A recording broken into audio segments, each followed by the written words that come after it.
David, so great to speak with you today. How are you doing? Very well, thanks, Bonnie. How are you? I'm great. I got to tell you, I am loving this series so much. I'm riveted. And what I love the most about a series like this is after each episode, I'm running to my computer to Google the history because I've got to get up on it. How Viking savvy were you? And do you do the same kind of thing? Yeah, I mean, I knew quite a lot about the period beforehand. I perhaps didn't know some of the intricacies of it.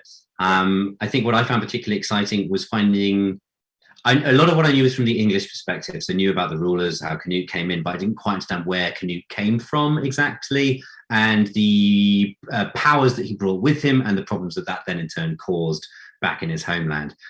So for me, that's what I found particularly exciting, and to be a part of making that seem real and historically accurate was very exciting. Yeah. It's interesting because your character, Earl Godwin, of course, he's the ultimate survivor. He'll pretty well do anything or say anything to just keep his head on, basically. And it's interesting to me. Tell me a little bit about how much you knew about him, but how you developed him and embraced him as a character. I knew a fair bit about him because obviously his children went on to become very important people in English history.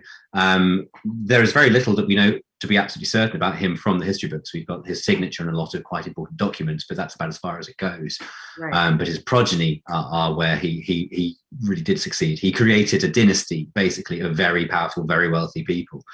In terms of taking that into this show, it's the gaps in his personal story that we don't know about that laid Jed the opportunity to create something as fun as what it is I get to play. And you say he's the ultimate survivor. Yeah, sure, he manages to survive.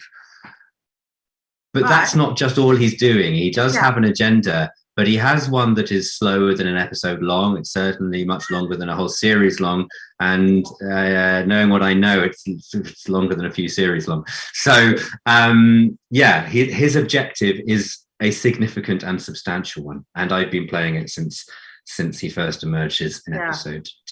It's great to watch you play him and what he goes through, what I've seen so far. And I have to ask you, because when you're working on a show like this, I mean, the sets are magnificent. Like everything, it's like being back in that time, in that era. Everything, it's so meticulous. What is that like for you as an actor to live like that and to work like that and to have this opportunity? Oh, it's certainly more fun than stroking a tennis ball or wearing green clothing. It does the majority of the work for you, to be honest. The costumes are designed in such a way to make you hold the body in an appropriate manner, and the costumes, the sets are equally as appropriate to make you believe that you're actually there. And filming in Ireland, it is as wet and as cold as it was in the Dark Ages. So we have all the boxes ticked there.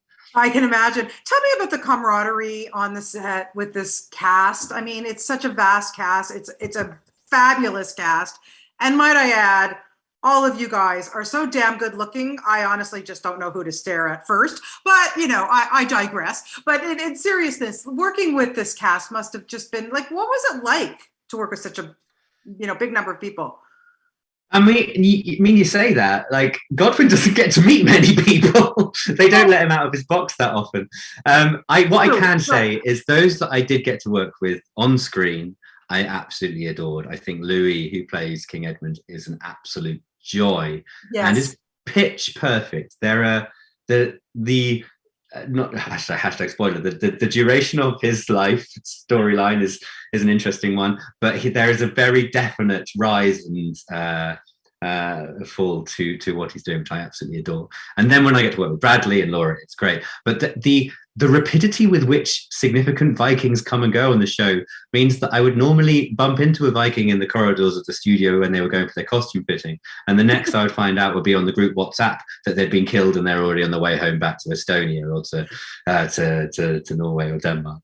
Yeah, I get it. Well, listen, like I say, congratulations on this. It's a fabulous series. It's just so riveting. And thank you so much for your time this afternoon. I really appreciate that. Thank you. Lovely to meet you, Bunny. Pleasure. Take care. Bye-bye.